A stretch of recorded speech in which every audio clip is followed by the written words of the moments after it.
আজ খুলনা থেকে Dhaka train journey করলাম, যেখানে খরচ পড়েছে মাত্র ৪৪৫ টাকা।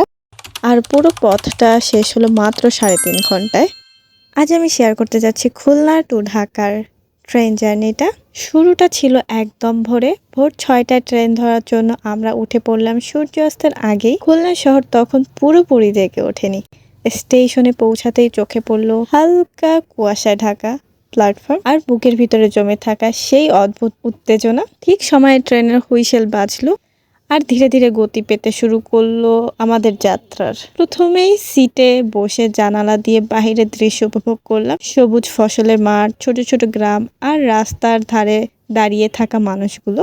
কিছুক্ষণ পর আমি আমার ছোট বোন উঠে দাঁড়ালাম আর বললাম, চলো এবার একটু এক্সপ্লোর করা যাক। চলে গেলাম ট্রেনের দরজার কাছে।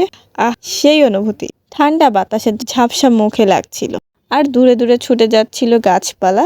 দুই বোন গল্প করছিলাম, হাসছিলাম আর কখনো আবার চুপ করে দাঁড়িয়ে প্রকৃতি দেখছিলাম। এবার আমরা গেলাম আর একটা বগি। সেখানে পৌঁছেই শুরু হলো দুষ্টুমি, গল্প, হাসি আর ফাজলামি। সবকিছু মিলেই এখানে অনেক সময় ব্যয় করে ফেলেছিলাম। তারপরে চলে গেলাম আমাদের বগিতে যাওয়ার পরেই দেখলাম হঠাৎ আমার ছোট বোন বের করে ফেললো মেহেদি। ভাবতো চলন্ত ট্রেনের ভিতরে বসে হাতে মেহেদি দেওয়া। এই অভিজ্ঞতা জীবনে কয়বার আসে। জানালা দিয়ে বাহিরের দৃশ্য আর হাতে রঙিন ডিজাইনের মুহূর্ত ছিল একেবারেই বিশেষ। দুষ্টুমি করতে করতে হঠাৎ চোখে পড়লো আমরা পৌঁছে গেছি পদ্মা সেতুর কাছে। ট্রেনের জানলা দিয়ে সেতুর এত বড় বিশালতা দেখলাম। সেতুর উপর দিয়ে ছুটে চলছিল ট্রেন। সেতু পার হওয়ার পরেও আমাদের আনন্দ থামেনি। ততক্ষণে মেহেদিটাও শুকিয়ে গিয়েছে আর ট্রেন আমাদের নিয়ে ঢাকার পথে ছুটে চলেছে। অবশেষে সকাল ৯টা ৩০ আমরা পৌঁছে গেলাম কমলাপুর রেলওয়ে স্টেশনে। ভ্রমণটা যতটাই ছোট ছিল না কেন,